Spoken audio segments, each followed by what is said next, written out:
সিঙ্গুর থেকে রাজ্যে শিল্পায়নের জোয়ার আনতে চেয়েছিলেন বুদ্ধদেব ভট্টাচার্য। জমি আন্দোলনের চাপে সেই স্বপ্ন বাস্তবায়িত হয়নি। বুদ্ধবাবুর চলে যাওয়ার দিনে সেই শিল্পহারা সিঙ্গুরের খোঁজ নিল রিপাবলিক বাংলা।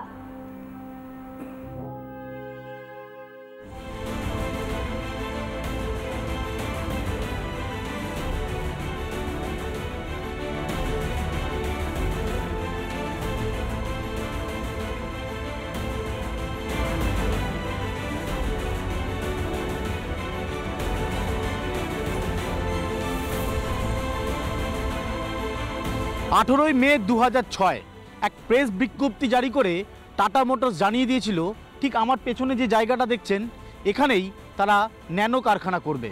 এই সিঙ্গুরে যে টাটা ন্যানো কারখানা হবে তার প্রধান যিনি মুখ ছিলেন রাজ্যের প্রাক্তন মুখ্যমন্ত্রী বুদ্ধদেব ভট্টাচার্য, আজ তার প্রয়াণ ঘটেছে।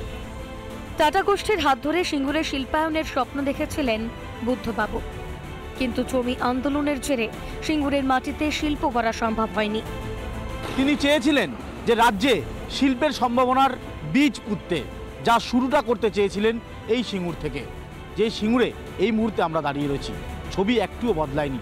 বদলে গেল সময়, বদলে গেলেন রাজ্যের প্রাক্তন মুখ্যমন্ত্রী, তার জীবনাবসান হলো এবং তিনি হয়তো আর কোনোদিন সিঙ্গুর নিয়ে কোনো কথা বলবেন না। তবে সিঙ্গুর যে একই জায়গায় রইল তার ছবি কার্যত স্পষ্ট। টাটা সিঙ্গুর ছেড়ে চলে যাওয়ার পর কেটে গিয়েছে 16 বছর। সিঙ্গুর জমি আন্দোলনকে হাতিয়ার করেই রাজ্যে ক্ষমতায় এসেছেন মমতা বন্দ্যোপাধ্যায়। এখন কেমন আছে সিঙ্গুর? আজ বুদ্ধবাবু চলে যাওয়ার দিনে এই প্রশ্নটা আরো বেশি করে মাথাচাড়া দিচ্ছে। চাষ হয় এখন? ওই তো করেছি, সেরকম আগের মতন হয় না। আগের মতন হয় না, এখন যেটুকুন খুঁড়ে খাড়ে হচ্ছে মানে পরিষ্কার। সিঙ্গুরে কারখানা হলে ভালো হতো? ভালো তো হতোই, চাকরি হতো। সিঙ্গুরে এখন চাষ হয়? চাষ বলতে যেগুলো ওই উপর জমি সেইগুলো হয়, এইগুলো তো নিচুতে হয় না। কারখানা হলে ভালো হতো? কারখানা হলে ভালোই হতো, তো চাকরি হতো। তৎকালীন জমি আন্দোলনের অন্যতম নেতা বেচারাম মান্না এখন মন্ত্রী। বুদ্ধর প্রয়াণে কি বলছেন তিনি? ব্যক্তিগতভাবে তিনি অত্যন্ত শ্রদ্ধেয় মানুষ এবং তিনি সাংস্কৃতিকবান মানুষ এবং বিচক্ষণ প্রশাসকও বটে। তবে সিঙ্গুরের বিষয়ে যে সিদ্ধান্ত নিয়েছেন, দলের নীতিকে যিনি কার্যকরী করার চেয়েছিলেন, সেটা কিন্তু আমরা বিরুদ্ধে। কিন্তু সব দিক দিয়ে সিঙ্গুর বঞ্চিত হলো বলছেন জমি আন্দোলনের আর এক নেতা রবীন্দ্রনাথ ভট্টাচার্য। অনেক জমি তো ঠিক হয়নি এবং শিল্পও হয়নি। এই একটা হতাশার চিহ্ন, ক্ষোভের, দুঃখের, যন্ত্রণার চিহ্ন এই সিঙ্গুরে রয়ে গেছে। সর্বদিক দিয়ে এই সিঙ্গুরের কি শিল্প কি কৃষি, সিঙ্গুর বঞ্চিত হলো ওই ক্ষেত্রে। বুদ্ধবাবুর সেই সময় নেওয়া সব সিদ্ধান্ত ঠিক ছিল না ভুল, তার উত্তর সময় দেবে। কিন্তু টাটার কারখানা না হওয়ায় যে ক্ষতি সিঙ্গুরের হলো, তার কি কোনোদিনও ক্ষতিপূরণ হবে?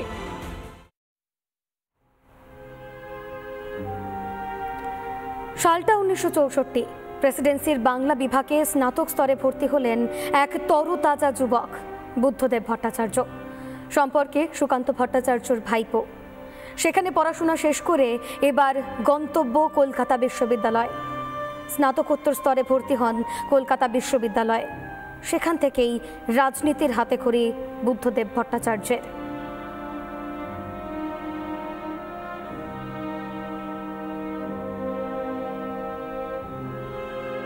শৈলেন্দ্র সরকার স্কুল থেকে সোজা প্রেসিডেন্সিতে বাংলায় স্নাতক স্তরে পড়াশোনা করলেন বুদ্ধদেব ভট্টাচার্য এবং এখান থেকেই রাজনীতির হাতেখড়ি হয়েছে বলা যেতে পারে।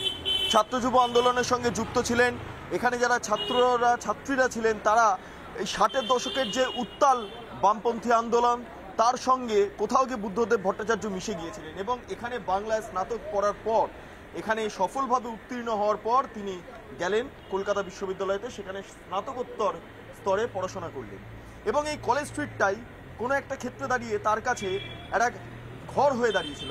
তার কারণ এখানেই কলেজ, এখানেই বিশ্ববিদ্যালয়, এখানেই কফি হাউস এবং এখানেই বিভিন্ন ইন্টেলেকচুয়াল কথাবার্তা, বন্ধু বান্ধবের সঙ্গে কফি হাউসে যাওয়া, সেখানে গিয়ে দিনের পর দিন, সন্ধ্যের পর সন্ধ্যা কাটানো। বুদ্ধদেব ভট্টাচার্য ডিওয়াইএফআই এর প্রথম রাজ্য সম্পাদক হিসাবে দায়িত্ব নেন। এরপর 1964 সালে এই চত্বরে পড়াশোনা করার পর 1966 সালে যেটা আমরা জানতে পারি যে তিনি প্রথম সিপিআইএম এর পার্টির সদস্য পদ লাভ করেন এবং তারপর থেকেই তার রাজনৈতিক যাত্রা শুরু হয় মেন স্ট্রিম রাজনীতিতে।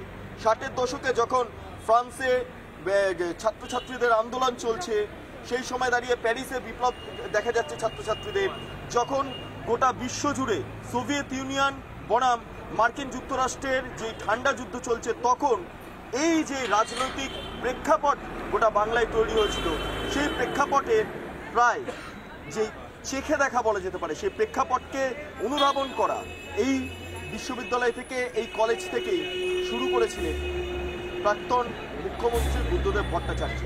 এই কলেজের কোনো একটি বেঞ্চে, কোনো একটি ক্লাস ঘরে তার স্মৃতি রয়েছে। যেরকম শৈলেন্দ্র সরকার বিদ্যালয়তে কোনো একটা ক্লাসরুমে, কোনো একটা লাইব্রেরিতে যেমন তার স্মৃতি আজও পর্যন্ত বর্তমান, ঠিক একইভাবে প্রাক্তন মুখ্যমন্ত্রী বুদ্ধদেব ভট্টাচার্যেরও স্মৃতি রয়েছে তার এই কলেজে, তার বিশ্ববিদ্যালয়তে। ভিডিও জার্নালিস্ট রবি শর্মার সঙ্গে বিট্টু রায় চৌধুরী, রিপাবলিক বাংলা, কলকাতা।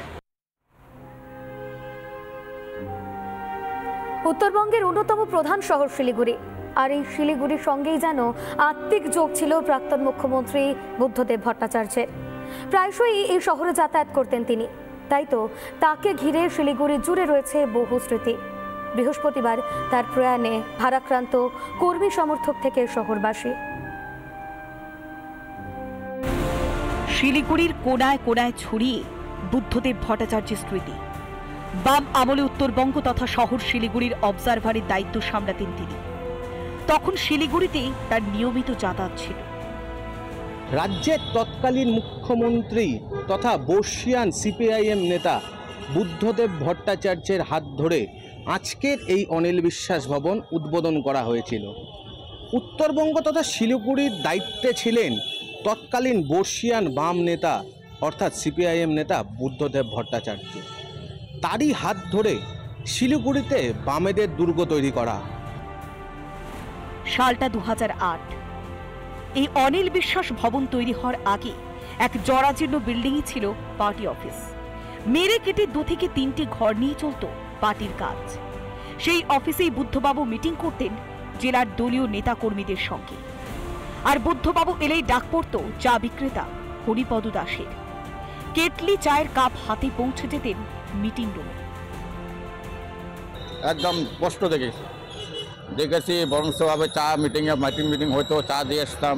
মুখ্যমন্ত্রী হিসাবে মানুষটি কেমন ছিল এবং খুব ভালো লাগছে, খুব ভালো, কোনো ই ছিল না, কোনো ঘমর ছিল না, অহংকার ছিল না, খুব ভালো লাগছিল। এমন নেতা পশ্চিমবঙ্গে কি আর পাওয়া যাবে? আর পাওয়া যাবে না।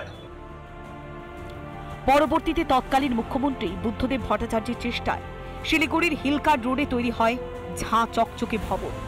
নামকরণ করা হয় প্রয়াত সিপিএম নেতার নামে, অনিল বিশ্বাস ভবন। পার্টি অফিস তৈরিতে দলের নেতা কর্মীদের থেকেই নেওয়া হয়েছিল আর্থিক সাহায্য। অনিল বিশ্বাস ভবনের মতোই শিলিগুড়ির দেশবন্ধু চিত্তরঞ্জন ফ্লাইওভারও কিন্তু তৎকালীন মুখ্যমন্ত্রী বুদ্ধদেব ভট্টাচার্যের হাতেই উদ্বোধন। বুদ্ধদেব ভট্টাচার্যের প্রয়াণে শিলিগুড়ি শহরে শোকের ছায়া। প্রাক্তন মুখ্যমন্ত্রীর স্মরণে শিলিগুড়িতে মৌন মিছিল করে বামেরা। শিলিগুড়ি শহর জুড়ে বুদ্ধবাবুর স্মৃতি। পরনে সাদা ধুতি পাঞ্জাবি, মাথা ভর্তি সাদা চুল নিয়ে হিলকার্ড রোডে আর পা পড়বে না। বুদ্ধবাবুর স্মৃতি আঁকড়ে অনিল বিশ্বাস ভবন।